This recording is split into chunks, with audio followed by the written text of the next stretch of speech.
Olá pessoal, sejam todos bem-vindos a mais um vídeo aqui no canal.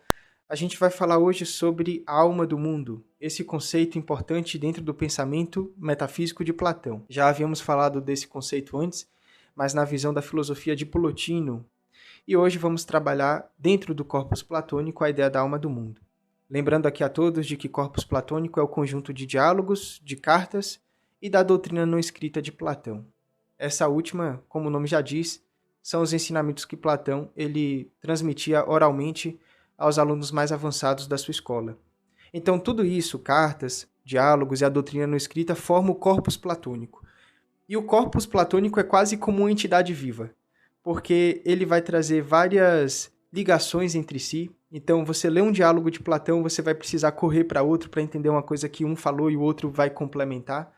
E isso vai fazer com que você tenha uma visão basicamente bastante ampliada sobre a realidade nessa ótica antiga platônica, que é uma ótica que visava a ascensão dialética. Nós sairmos daquilo que é opinativo, daquilo que é puramente crença e passarmos aí para uma intuição intelectual. E nesse momento, como a gente observa no mito da caverna, é quando deixamos as sombras na parede de pedra e nos viramos, saímos da caverna para buscar o fogo real, que é o sol. E dali a gente consegue ter uma clareza maior sobre a realidade e principalmente a estrutura da realidade, né? Para a gente começar, a gente pode dizer o seguinte: a alma do mundo ela é criada primeiro e depois vem um corpo do mundo. Se a alma do mundo ela é anterior ao corpo, então ela rege os corpos. O corpo é apenas um reflexo da alma do mundo. Então o corpo deve obediência à alma do mundo. A alma do mundo é como se fosse uma avó sábia. O corpo é como se fosse o seu neto noviço, que precisa seguir os conselhos dessa avó. Um não precisa arrumar encrenca com o outro. Por que Platão ele coloca essa ideia da verdade como anterioridade? Basicamente ele vai dizer de que existem princípios primeiros. Quando eu quero entender qualquer coisa, eu tenho que entender o que é que antecede aquela coisa. Como dizia Sócrates, não posso falar da força sem falar da virtude. Porque a força é uma virtude. Logo, entendendo aquilo que está anterior à força, eu compreendo a coisa em si. Se eu parto do princípio da força para frente, sem buscar o que é anterioridade, eu só vou entrar nas exemplificações. Então, eu vou ficar multiplicando mais ainda aquela palavra, ao invés de compreender a unidade essencial daquilo. Então, eu vou dizer de que fulano é forte, de que cicrano é forte, de que a academia me faz forte. Mas eu só estou exemplificando. E isso entra na multiplicidade. Mas quando eu busco a anterioridade da palavra ou de qualquer coisa, eu vou, digamos assim, para a verdade dela. E para Platão, anterioridade é verdade, e verdade nos levará à abstração. O que é abstrato é verdadeiro. Por isso que Platão dizia de que as formas, as ideias eternas, elas eram entidades vivas. Então, a gente pode compreender esse mundo das ideias como mundo sensível, como um movimento entre as coisas reais e perfeitas e a sombra, a cópia imperfeita dessas coisas. Muita gente acha de que o nosso mundo sensível, geracional, ele foi criado a partir dessas ideias, como se as ideias fossem as causas primeiras do nosso mundo. As ideias, elas inspiram o demiurgo, e o demiurgo causa o mundo. Então a causa do mundo é o demiurgo, que é inspirado pelas ideias. No Timeu, a gente vê basicamente uma passagem que fala isso melhor. Ele diz de que o demiurgo ele põe os olhos naquilo que é perfeito, para criar o nosso mundo. Então veja, o nosso mundo é uma cópia, é uma réplica das coisas perfeitas. O demiurgo faz isso a partir da mímese, que é a imitação. Então ele imita o inteligível para criar o sensível. O nosso trabalho é entrar no sensível e tornar o sensível inteligível. Como iremos fazer isso? Aí já é uma outra história. Mas primeiro temos que concentrar essa ideia das coisas eternas, elas criarem o mundo da geração. É o exemplo clássico da cadeira, né, ou do cavalo. Então a gente tem um cavalo perfeito que o demiurgo olha ali e dali ele se inspira a criar o cavalo terreno, que vão se multiplicar como vários cavalos de várias espécies, com várias cores, enfim. Então você hoje aí está na sua fazenda, você olha o seu cavalo andando. Só que aí a gente entende que existe uma essência por trás daquele cavalo que está no inteligível. Aquele cavalo que você enxerga é uma cópia daquilo que é perfeito. Aí você pega seu caderno, né, seu papel e começa a desenhar um cavalo. Esse cavalo que você desenhou é uma cópia daquilo que é perfeito. Então veja, o nosso mundo é uma imitação daquilo que é perfeito. Não é o melhor mundo de todos, né? É o melhor dos possíveis, mas não é um mundo perfeito. Então, o demiurgo ele é o grande artífice. Ele é o pai do universo, segundo Timeu. E ele é o senhor de todas as artes. Por quê? Veja bem, quando o demiurgo ele fabrica o mundo, ele se assemelha a um ferreiro, que cria uma imagem de uma esfera armilar para o nosso mundo. Quando ele desenha os animais da terra, ele se assemelha ao pintor, que observa os animais zodiacais celestes para criar os animais terrenos. Ele se assemelha a um oleiro, quando ele umedece a medula e pega a massa óssea para constituir os terráqueos. Ele se assemelha a um tecelão, quando pega um material semelhante a uma nassa para tecer e entrelaçar o sistema respiratório e circulatório humano. Ele se assemelha a um agricultor quando semeia as almas nas terras. Então veja, o demiurgo ele é senhor de todas as artes.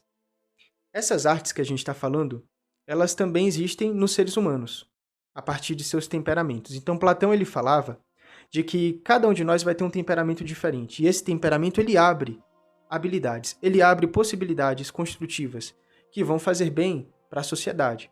Devemos lembrar de que Platão ele tinha o intuito de ser político, mas ele depois volta para a filosofia. Então, os diálogos de Platão ele tem essa carga poética, mas também muito política. Então ele vai falar das almas de bronze, das almas de prata, das almas de ouro, que são pessoas com diferentes habilidades a partir de seus temperamentos, e eles vão ser executados ali na sociedade. A ideia da polis, ou seja, cidade-estado ideal, seria algo que refletisse a ordem universal. Mas aí já é assunto para outro dia. O que nos cabe entender agora é como a alma do mundo ela foi criada. E isso a gente vai fazer pelo quadro verde.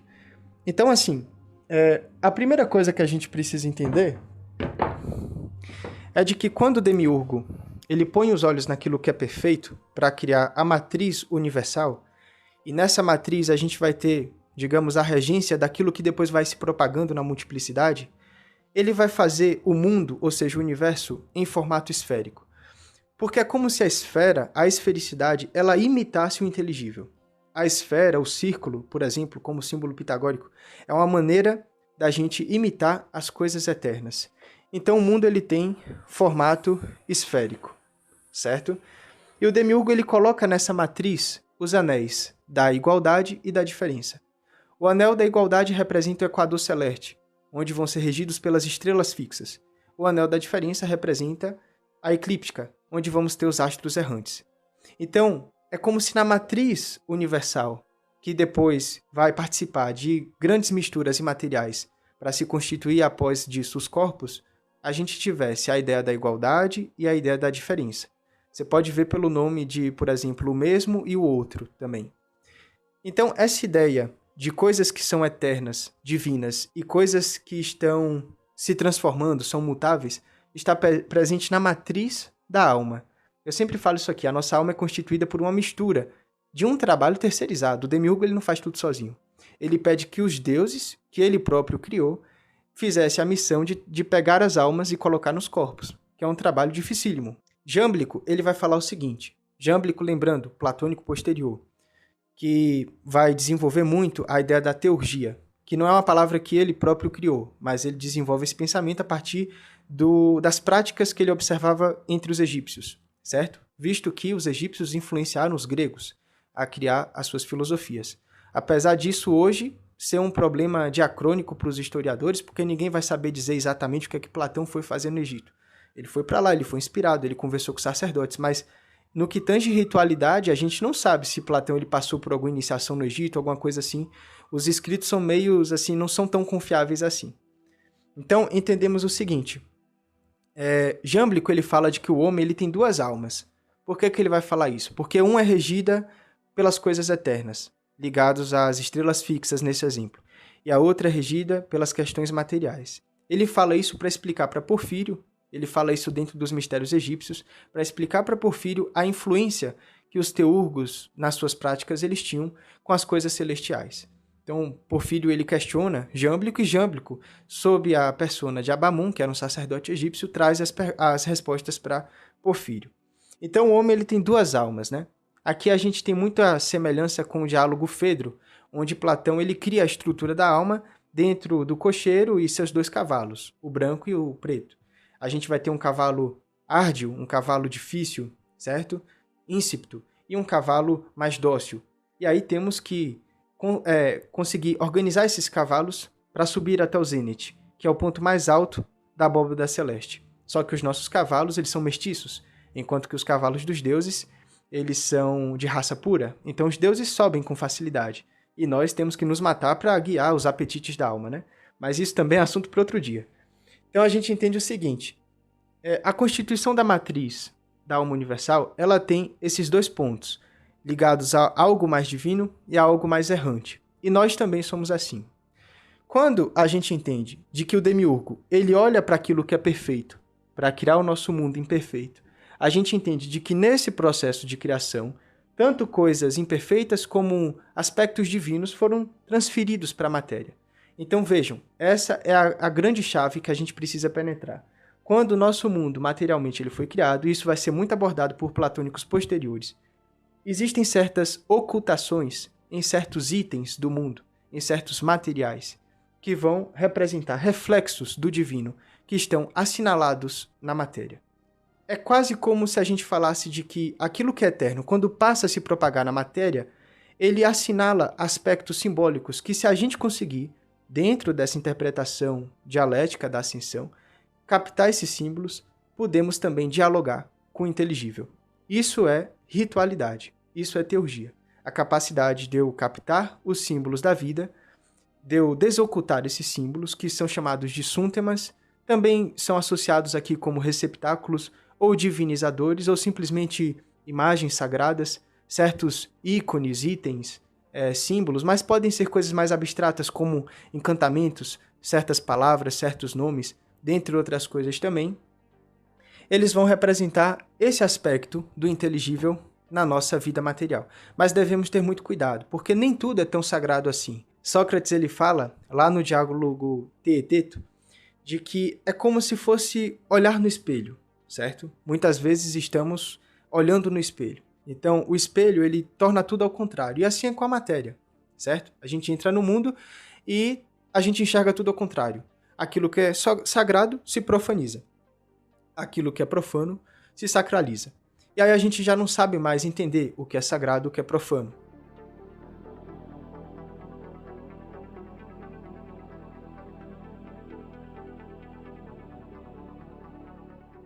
E as almas elas precisam aprender a discernir em vida aquilo que é bom daquilo que não é muito bom.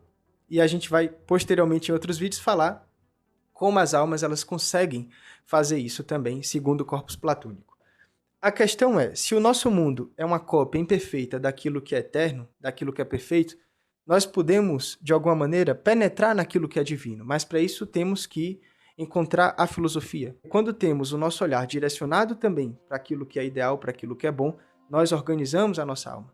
E organizando a nossa alma, nós aprendemos a morrer. Aprendemos a morrer em vida com a filosofia, que é esse novo alimento que nos penetra e nos faz avançar dialeticamente, e isso nos favorece a ampliação consciencial das coisas do mundo. Isso é oficializado a partir do rito, porque o ritual é o ato que reafirma a origem. Então, quando eu pego um corpo simbólico e ritualizo toda essa filosofia, como a gente falou também no vídeo passado, assista, onde vemos de que a ritualidade, certo? O ritual, ele é um corpo simbólico, uma filosofia viva, uma metafísica móvel, e o ritual transforma o sensível em inteligível. Então, basicamente, era aí que eu queria chegar. Tudo isso é possível com a ideia da alma do mundo. Porque se as coisas estão vivas e nós participamos dessa alma, estamos compartilhando a mesma mente, só que com diferentes pontos de vista. Eu, aqui, como Cláudio, estou tendo um ponto de vista da alma do mundo. Você aí, que está me assistindo, também está tendo um outro ponto de vista. Se você chega para um ser humano e pergunta, eu adoro dar esse exemplo, você já sentiu dor, tristeza, raiva, agonia, angústia? Ele vai dizer que sim, porque são coisas compartilhadas desse nosso mundo. Só que cada um lida de uma determinada maneira. Então, nos veja, nos enxergue como pontos de vista da mesma alma. Então, pegamos esse grande material, pegamos essa grande porção de alma para animarmos em um só corpo, em um só veículo. E, a partir daí, a gente está organizando esse material. Como diz Platão no próprio Timeu, a alma, antes de encarnar, pega de empréstimo os elementos, uma porção de fogo, uma porção de terra, de água e de ar, para depois devolver para a terra. Então, a gente pegou, trabalha isso, purifica, deifica, segundo a teurgia, e depois entrega de novo para a terra. E assim a gente limpa o véu do mundo. A gente cristifica essas águas, né? E aí a gente acaba esse vídeo perguntando, né, sobre aquilo que a gente tem que perguntar. O que é que hoje você está fazendo da sua vida?